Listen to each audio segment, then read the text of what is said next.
Selamat datang di part 2 video pembelajaran masalah sosial dalam arus globalisasi. Di video sebelumnya, kalian sudah belajar tentang globalisasi. Nah, sekarang kalian akan belajar tentang modernisasi dari definisinya, gejala, dan dampaknya. Oke, let's check it out only on Belajar Sosiologi bersama Mem White. Still too young to be running out of energy.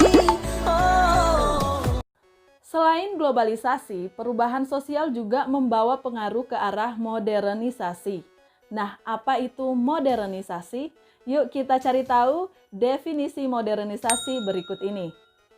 Dalam ilmu sosial, modernisasi itu merujuk pada sebuah bentuk transformasi dari keadaan yang kurang maju atau kurang berkembang ke arah yang lebih baik dengan harapan akan tercapai kehidupan masyarakat yang lebih maju, berkembang, dan makmur. Mari kita lihat definisi modernisasi menurut beberapa ahli berikut ini. Yang pertama kita akan lihat modernisasi dari Surjono Sukanto. Surjono mengatakan bahwa modernisasi ialah suatu bentuk dari perubahan sosial dan biasanya merupakan perubahan sosial yang terarah dan didasarkan pada suatu perencanaan. Kemudian, Kuncharaningrat mengatakan bahwa modernisasi merupakan suatu usaha untuk hidup sesuai zaman dan konstelasi dunia sekarang, terutama yang ditandai dengan penerapan ilmu pengetahuan dan teknologi. Kemudian kita lihat pendapat Wijoyo Nitisastro. Modernisasi adalah suatu transformasi total dari kehidupan bersama yang tradisional atau pramodern dalam arti teknologi serta organisasi sosial ke arah pola-pola ekonomis dan politik. Nah, biar lebih masuk lagi di pemahaman kalian, perhatikan gambar berikut ini ya.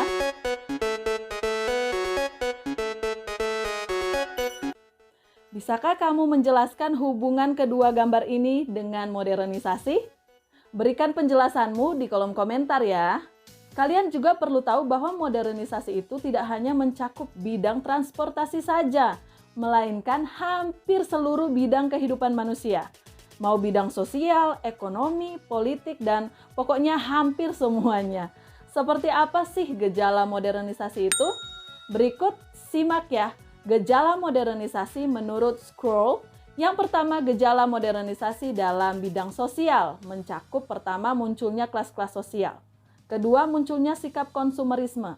Ketiga, adanya gejala urbanisasi. Selanjutnya, gejala modernisasi dalam bidang ekonomi. Mencakup pertama, munculnya industri besar. Yang kedua, adanya tenaga ahli. Yang ketiga, adanya perkembangan dalam bidang industri. Yang keempat, sudah menggunakan teknologi modern. Dan yang kelima, masyarakat memiliki mata pencaharian di bidang industri dan jasa.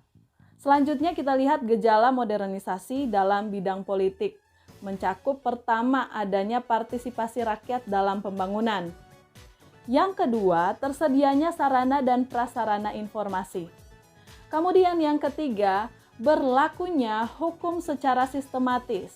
Nah, selain menurut Scroll, kita juga bisa menyaksikan bahwa ada juga gejala modernisasi dalam bidang lainnya seperti dalam bidang teknologi yang ditandai dengan adanya perkembangan gawai atau handphone yang sekarang sudah banyak sekali kegunaannya. Kemudian di bidang informasi ditandai dengan menyebarnya informasi secara cepat dan luas serta mudah diakses. Lalu kemudian di bidang agama sudah ada istilah Alkitab yang maksudnya Alkitab. Bahkan sudah ada di genggaman yang bisa dibawa dan dibaca di mana saja, terintegrasi dalam suatu gawai begitu ya.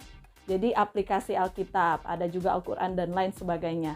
Kemudian di bidang pendidikan yang kita alami saat ini, belajar di mana saja dan kapan saja secara online, tidak terbatas ruang dan waktu loh. Kemudian di bidang apa lagi ya? Ya, di bidang kesehatan, yang mana alat-alat kesehatan yang semakin canggih. Sehingga diagnosis penyakit lebih akurat begitu ya. Kemudian, bidang pertanian. di mana membajak sawah sudah menggunakan traktor, tidak lagi menggunakan tenaga hewan atau manusia. Wah, benar kan? Hampir semua bidang loh terlanda gejala modernisasi. Masih banyak lagi kalau kalian mau amati dan perhatikan di kehidupan masyarakat sekitar kalian. Nah, kita sudah membahas gejala modernisasi di berbagai bidang. Sekarang kita akan lihat bagaimana dampak modernisasi itu yang tentu tidak selalu berdampak positif. Tapi ada juga dampak negatifnya.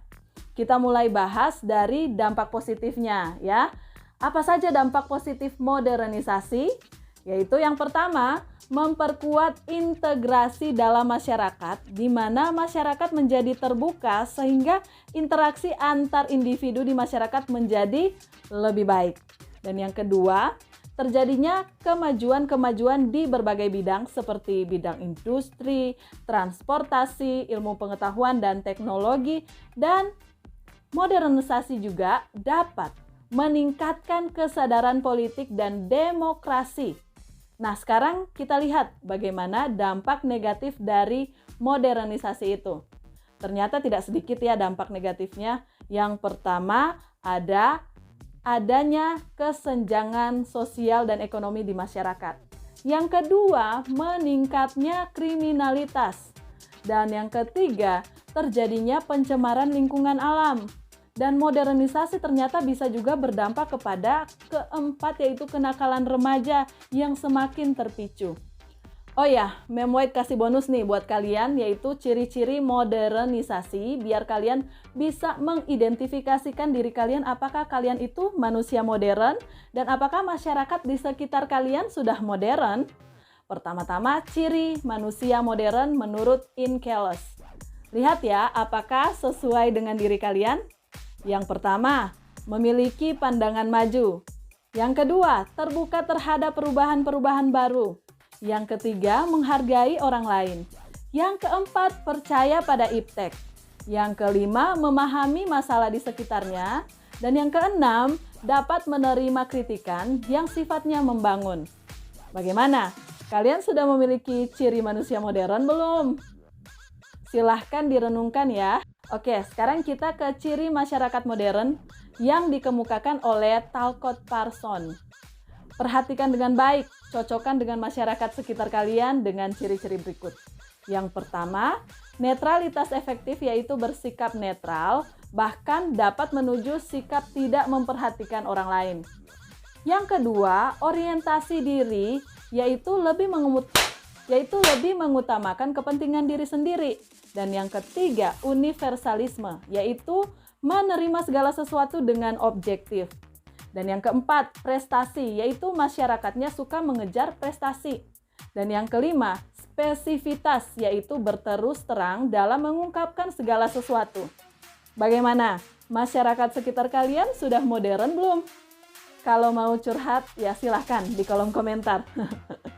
Baiklah, setelah membahas modernisasi, video pembelajaran selanjutnya akan membahas tentang westernisasi. Jadi silahkan istirahat dulu untuk kali ini, biar penyerapan materinya lebih mantul gitu ya.